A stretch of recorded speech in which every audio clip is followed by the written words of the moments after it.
the end of the day, America is going to want a president who is a decent human being, who doesn't shit on other people, who has some interest in the American people, some interest in something beyond himself. I think at the end of the day, people are going to reject this bigoted, divisive figure. So I'm just giving you the answer to the question you're asking all night long. Why do they vote for Donald Trump? It's not always because they like him. No, it's because stuff like that is kookier to them. Bill Maher just dropped a flamethrower, and Senator Adam Schiff was dead center in the blast zone. In one of his most savage takedowns yet, Maher ripped into Schiff for his endless, fruitless obsession with taking down Donald Trump. It wasn't subtle. It wasn't polite. It was raw, unfiltered, and absolutely brutal. Schiff's credibility took a serious hit, and after this, don't be shocked if he avoids Maher's set like the plague. If you're here for bold truth bombs and political reality checks the mainstream won't touch, smash that like button and subscribe, because this fire isn't slowing down. I think it's true justice. The only thing he cares about is himself and money, and going after the money is a way to bring about some real justice. Adam Schiff kicked off the evening with a familiar performance, launching into a fierce takedown of Donald Trump. He branded Trump a self-absorbed narcissist, accusing him of caring for no one but himself. Subtlety was off the table. Schiff went all in, declaring Trump guilty of every allegation hurled at him, and flatly stating he was unfit to lead the country. With his usual flair for the dramatic, Schiff portrayed Trump as a looming threat to American democracy, warning that a second term would plunge the nation into chaos. It was vintage Schiff, heavy on emotion, light on evidence.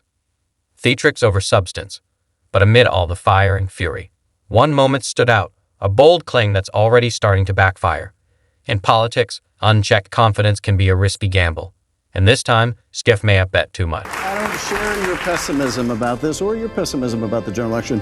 The reason why Joe Biden is going to beat Donald Trump is because at the end of the day, America is going to want a president who is a decent human being, who doesn't shit on other people, who has some interest in the American people, some interest in something beyond himself. I think at the end of the day, people are going to reject this bigoted, divisive figure. Adam Schiff stuck to his usual script, unleashing a barrage of insults aimed squarely at Donald Trump, a last-ditch attempt to bring him down. But amid the familiar rhetoric, one bold claim now stands out for all the wrong reasons. Schiff confidently predicted Joe Biden would coast to victory. Fast forward, and that prediction has spectacularly imploded.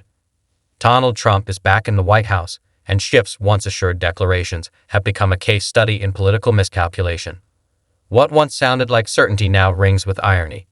As the reality sets in, Schiff finds himself scrambling, backpedaling, deflecting, and trying to spin his way out of a narrative he helped create. What was once confidence has morphed into full-on damage control. Even the room seemed to grow weary. Bill Maher kept his composure, barely. But Stephen A. Smith? He couldn't hold back, finally calling out the tired political theatrics. The moment said it all. The patience is running thin, and the old routines aren't landing like they used to. Next view is 4. Before Bill Maher even had a chance to weigh in, Stephen A. Smith had already thrown the first punch. Just getting tired of seeing so much stuff targeted in his direction, but somehow, some way, he still survives. I mean, we're talking about a situation where he's still going to be the GOP nominee. He's still going to be running for president. You're President Biden. That's the individual that you're going to have to beat. 4 indictments, 91 counts. They ain't even bringing up the bankruptcies, ain't even bringing up this particular issue with this civil case. And somehow, some way, he puts cats to shame because he clearly has more than 9 lives. I mean, come on. Maher didn't sugarcoat a thing. He went straight for the jugular, telling Adam Schiff exactly why so many Americans continue to rally behind Donald Trump. No euphemisms, no dodging, just unfiltered truth. Maher tore into the Democratic Party, accusing them of pushing hollow policies, embracing tone-deaf ideology, and growing increasingly out of touch with everyday Americans. One example he spotlighted: the controversial push to erase biological distinctions in sports by allowing men and women to compete in the same categories. For many, it wasn't just a bad idea, it felt like a direct insult to common sense.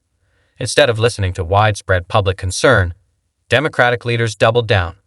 They dismissed valid pushback as bigotry and refused to reconsider. Maher argued that this kind of ideological overreach doesn't win hearts, it drives people away. It turns undecided voters into Trump supporters, not because they idolize him, but because he appears to live in the real world. When the choice is between perceived chaos and a party that outright denies reality, Maher pointed out, most people will choose the side that at least acknowledges the truth, even if they don't love the messenger. The Atlantic put out an article last year, and it was called "Separating Sports by Sex Doesn't Make Sense." Right. And talked about how we separate sports like the WNBA just because it's just socialization. This is insane. I agree. Okay. That's why people vote for Trump. Because there's stuff like that on the left that people just go, I know Trump's horrible, but separating sports by sex makes perfect sense. And if you think it doesn't, you can't leave the country. Did Senator Adam Schiff just throw President Biden under the bus? Because it certainly sounds that way. Schiff, a central figure in the January 6th committee, was recently granted a presidential pardon, alongside others who had aggressively pointed fingers over the Capitol riot. But here's where things get murky. If the committee's work was truly above board, airtight, justified, and beyond reproach, why the need for pardons at all? Instead of offering gratitude or clarity, Schiff is now downplaying the pardon, almost suggesting it wasn't necessary in the first place. He's not outright blaming Biden, but the subtext is hard to miss. It's a quiet dig, a careful move to distance himself from the man who just covered him. Classic DC playbook. Take the lifeline when it helps, then act like you never needed it when the political winds shift. Senator Schiff, given the ongoing political tensions and Trump's actions toward his critics, do you think President Biden's preemptive pardons turned out to be more important than initially expected? Let's first tell people what that means, preemptive pardons. That was pretty unprecedented, right? Before he left office, Joe Biden pardoned you and a number of people who he thought Trump would go after. No, I take the opposite view. I don't think he should have given the pardons at all. Really? No, I don't think he should have, and I was vocal about that at the time. Can you refuse a pardon? That's less clear because in the case of the January 6th committee, he pardoned essentially the whole committee. Schiff may think he's threading the needle, but the optics are off, and the cracks are beginning to show. Behind closed doors, you can bet the Biden camp isn't thrilled with how this is playing out. Even Bill Maher isn't letting it slide. He's calling out the media for its selective coverage and highlighting the growing gap between the headlines and what the public is actually seeing unfold. Next, VOS 7. Even Bret Stephens, a columnist for the New York Times, has openly admitted he can't fully trust his own paper. Think about that for a second. When insiders start doubting the credibility of the very outlet they represent, it's a glaring warning sign that something's seriously off. This growing skepticism is exactly why Donald Trump and millions of Americans have turned away from mainstream media, seeking out independent voices instead.